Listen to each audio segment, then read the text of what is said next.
দেখেন ভাই, আমাদের মতো স্বেচ্ছাসেবীরা রক্ত দেয়। কেউ 30 বার দিয়েছে, কেউ 20 বার, কেউ 10 বার। কিন্তু কৃতজ্ঞতা কয়জন থেকে পায় বলুন তো? হাতে গোনা কয়েকজন মাত্র। তবুও আমরা থামি না, থামবো না ইনশাআল্লাহ, কারণ আমরা জানি এই রক্তই বাঁচায় জীবন। আমরা কারো কাছ থেকে টাকা পয়সা আশা করি না, কোনো পুরস্কারও না।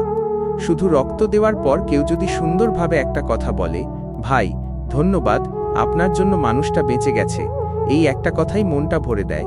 একজন স্বেচ্ছাসেবী রক্তদাতা খুঁজে বের করতে কত কষ্ট করে জানেন? কতজনকে ফোন দিতে হয়, নিজের সময় ও মোবাইলের টাকা খরচ করতে হয়, তারপর রক্তদাতা খুঁজে বের করতে হয়। রক্তদাতা নিজেও তো নিজের সময় ও নিজের গাড়ি ভাড়া খরচ করে রক্ত দেয়। এত ত্যাগের বিনিময়ে একটা কৃতজ্ঞতা, একটা ধন্যবাদ পাওয়া কি বেশি চাওয়ার মতো?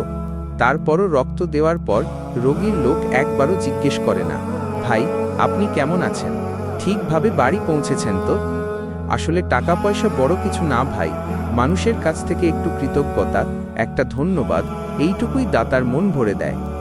আগে মানুষ রক্তদাতা খুঁজে পেত না, এখন আলহামদুলিল্লাহ অনেক সামাজিক সংগঠন আছে, একটা ফোন করলেই রক্ত মিলে যায়। এই উন্নতির পেছনে আছে অসংখ্য স্বেচ্ছাসেবীর পরিশ্রম, যাদের জন্য হলেও একটু কৃতজ্ঞতা প্রকাশ করা দরকার। রক্তদান মানে শুধু জীবন বাঁচানো না, এটা ভালোবাসার, মানবতার একটা নিদর্শন। তাই যাদের রক্ত দরকার হয় তাদের অনুরোধ, রক্তদাতাকে অন্তত একটা ফোন দিন, একটু সুন্দর কথা বলুন, ওরা হাসবে, মনটা খুশি হয়ে যাবে। আমরা দেই মানবতার জন্য, কৃতজ্ঞতার আশায় না। তবু একটু কৃতজ্ঞতা পেলে রক্তদাতা পরের বার আরও আগ্রহ নিয়ে এগিয়ে আসে। আমরা থামব না, আমরা রক্ত দেব, মানবতার পথে এগিয়ে যাব ইনশাআল্লাহ।